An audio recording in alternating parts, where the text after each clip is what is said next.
السلام علیکم ویورز،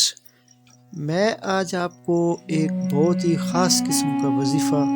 بتا رہا ہوں۔ آپ کو چاہیے کہ ہر بندہ جو میری یہ آواز سن رہا ہے اس کو ہر حالت میں روزانہ اپنی عادت اور معمول بنا لے۔ جو بندہ روزانہ رات کو مغرب کے بعد اور سونے سے پہلے سورۃ ملک جو کہ 29ویں پارے میں پہلی سورت ہے، 29 پارے میں شروع ہی 29واں پارہ جو ہے سورۃ ملک سے ہوتا ہے۔ جو بندہ سورۃ ملک کی تلاوت ہر روز کرے گا تو ایک تو عذاب قبر سے وہ محفوظ رہے گا، دوسرا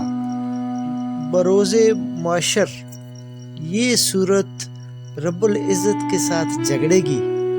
کہ اے میرے مالک، جو بندہ میری یہ تلاوت کرتا تھا تو اس کی بخشش عطا فرما دے۔ میرے مالک ہر حال میں ہمارا ایمان ہے، یہ پاک ذات ہے، اس بندے کی بخشش فرما دیں گے۔ اگر خدا نہ خواستہ اس کی بخشش نہ ہو سکی تو یہ سورۃ ملک رب العزت کے ساتھ جھگڑے گی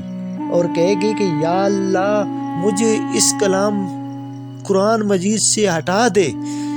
اور پھر آخر کار اس کی سفارش قبول ہو جائے گی اور بندے کی بخشش ہو جائے گی۔ اس لیے ہر بندے کو چاہیے کہ روزانہ سونے سے پہلے مغرب کے بعد